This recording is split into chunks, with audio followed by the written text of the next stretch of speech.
What if you were caught in the middle of the ocean with your boat, and suddenly the ocean water disappeared? Later, you see the empty and deserted land of the ocean. How terrifying would this be for you? And where did the ocean water go? Will the water return to this ocean once again or not? Let's find the answers to all these questions through this story. You will really like this film. The story begins with a family being shown celebrating their son Ben's birthday by going out into the middle of the ocean. This was the Caribbean Sea. Everything seemed completely normal here. Ben's mom jumps into the ocean to swim, while Ben and his father are busy fishing. But suddenly, Ben's mom, Julian, feels something strange in the ocean, as if something big is circling around her. When she looks around, everything seems normal. But then, suddenly, something pulls her underwater. At the same time, the instruments on their boat start behaving unusually. Ben and Tom don't notice this because they are busy fishing. Meanwhile, Julian, while trying to save herself, shouts multiple times to Tom, but no one pays attention. Julian then feels the ocean water moving backward, and she herself is also being pulled. Tom finally notices this and sees Julian. To save her, Tom jumps into the water. Meanwhile, Ben starts the boat's engine and moves it closer to them. Tom saves Julian from drowning, and then Ben and Casey pull both of them back onto the boat. This is how Julian's life is saved. Now on the boat, Tom gets angry at his daughter Casey. He says, "Where was your attention? You know the rule that someone should always keep an eye on whoever goes swimming. Why did you ignore this rule?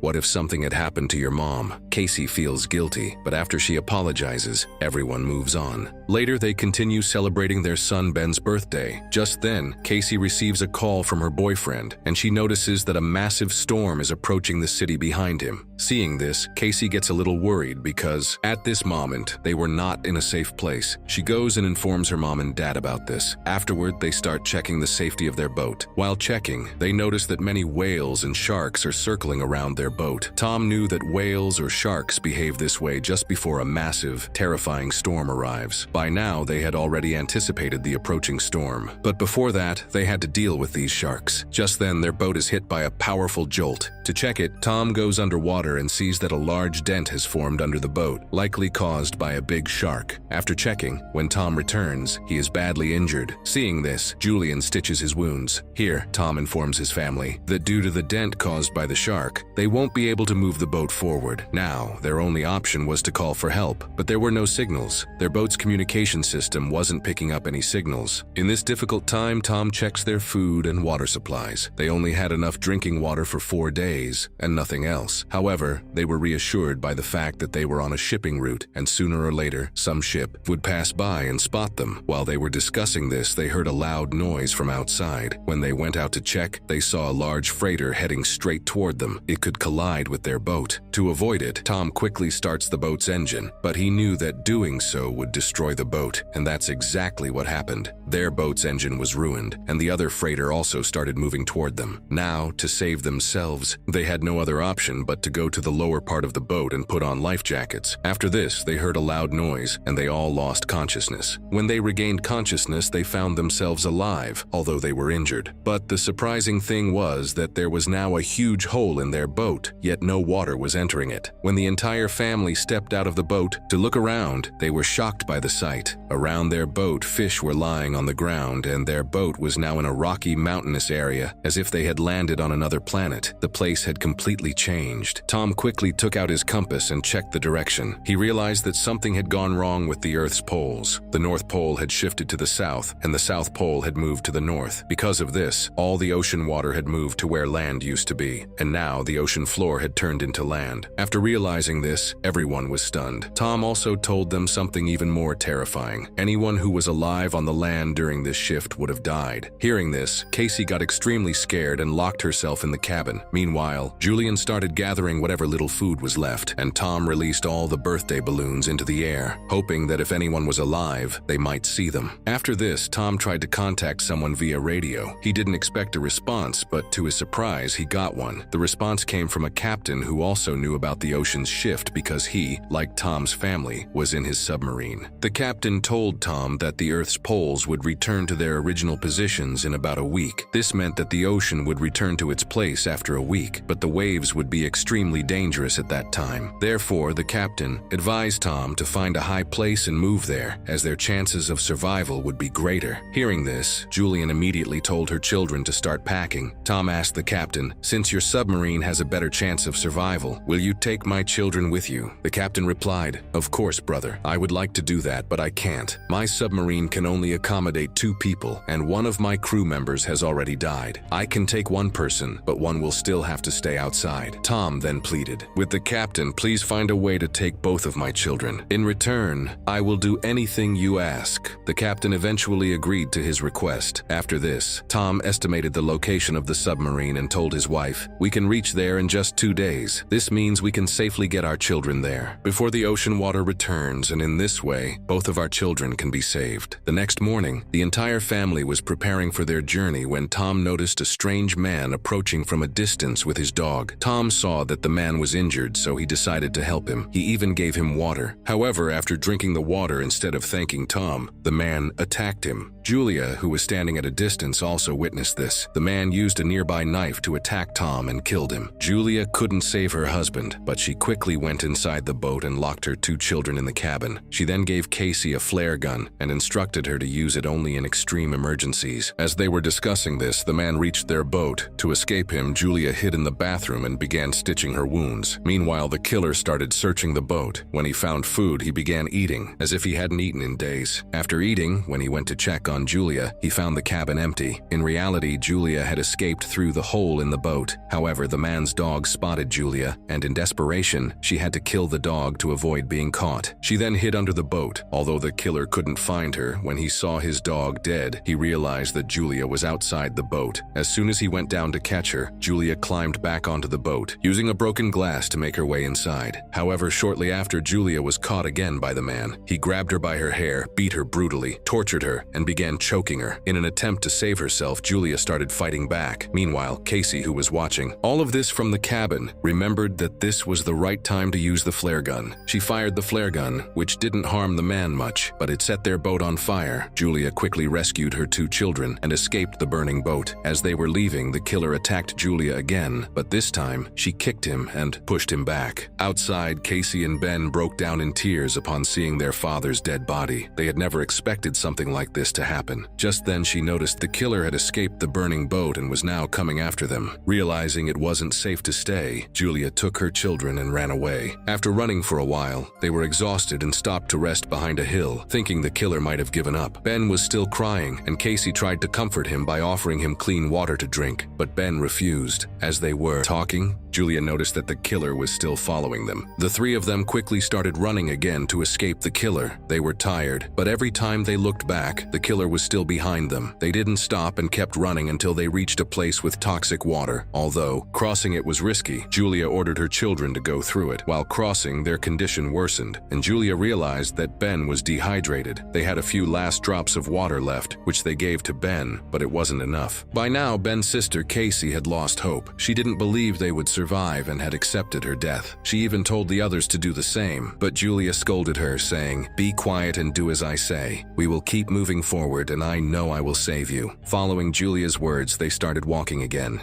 They saw a plane that had crashed into the ocean years ago. They hid inside the plane, and Julia looked at a family photo they had taken the previous night. Looking at the photo, everyone remembered Tom. The night had grown late and they were exhausted. Casey and Ben fell asleep, but Julia was restless. She stepped outside the plane and noticed that even in the darkness, the killer was still pursuing them. The killer had also spotted her. Julia pretended to sleep, and as the killer approached, she attacked him. This time, Julia was furious. She attacked him so fiercely that she ended up killing him. Finally, the danger was over. The next morning, when they woke up, they saw the killer's body in a terrible state, which made them realize how dangerous this empty ocean was. Now, they had to reach the location where the captain's submarine was waiting for them. While Julia was checking her map, Ben was extremely thirsty. He went ahead and started drinking water from a nearby pond, even though Julia had warned him not to because the pond was toxic. But Ben was so thirsty that he didn't listen to Julia, and she had to pull him out of the water. After drinking the water, Ben fell ill. Julia and Casey built a shelter to rest. They had just rested for a while when Julia started hearing strange noises outside. When she went out to check, she saw a large group of crabs moving toward them. To escape, they started running and spotted a massive cargo ship in the distance. The ship had many containers, and some people had taken refuge inside them. As soon as they saw Julia and her children, the people locked themselves inside a container. Julia begged them to open the door, but they refused. Julia and her children climbed on top of the container. As Julia climbed up, a crab bit her, but she managed to push it away and get on top. Casey bandaged her wound with a scarf, but then fainted. Ben and Casey watched as the crabs broke into the container and attacked the people inside. The people tried to fight back with the weapons they had, but the crabs were too many, and they couldn't hold them off. The next morning, Julia woke up and found her children missing. She was terrified because this was such a dangerous and desolate place that anyone could easily die here. Julia started crying, fearing she had lost them. But then, she saw Casey and Ben approaching from a distance. They had gone to search for food and weapons. By now, the crabs had moved on, and Julia felt relieved. She treated the wound from the crab bite, while Ben organized the weapons they had collected. After this, Julia contacted the captain, who informed her, "I've also been attacked by sea creatures, and I'm badly injured. I can't help you." He also told Julia that the ocean water was about to return to its original place, which is why the sea creatures had come back. Meanwhile, the family had no idea which direction to go to reach the submarine because, in all the chaos, they had lost their map. The captain fired a flare into the air and Ben spotted it. They started moving quickly toward the submarine, but it seemed impossible to reach because they had to cross a toxic waste area, which could make them sick or even kill them. By now, doubts were creeping in about whether Julia could save them. Casey started arguing with her mother, but Julia scolded her and said, "Keep moving forward." As they moved ahead, their luck betrayed them again. A landslide started and Julia, who was at the back, got trapped behind a large boulder. Casey didn't want to move forward without her mother, but Julia made her promise to save her brother. No matter what, reluctantly, Casey took Ben and continued forward. When they reached the submarine, they found no one there. They started banging on the submarine door, and then the captain appeared, badly injured. He told them, "I don't have much chance of surviving, and the submarine can only fit 3 people. Hearing this, Casey quickly turned back to help her mother. Meanwhile, Julia was being swarmed by crabs. She started shooting at them, but soon ran out of bullets. Just as the crabs were about to attack her, Casey reached out and pulled her to safety. Julia manages to escape with Casey's help, and they quickly run to the submarine. Without wasting any more time, they get inside the submarine, leaving the terrifying swarm of crabs behind. As they settle inside, a massive, terrifying wave about 100 feet high approaches them. It crashes into the submarine with tremendous force, knocking everyone unconscious. When Julia regains consciousness, she is shocked to find that the submarine is no longer in the water. The massive wave had carried it into a ruined city, clearly indicating that humanity had been wiped out from the land. The film ends with this scene, leaving the story on a haunting note. If you enjoyed this video, please like it and subscribe to the channel. We'll meet again in the next exciting video.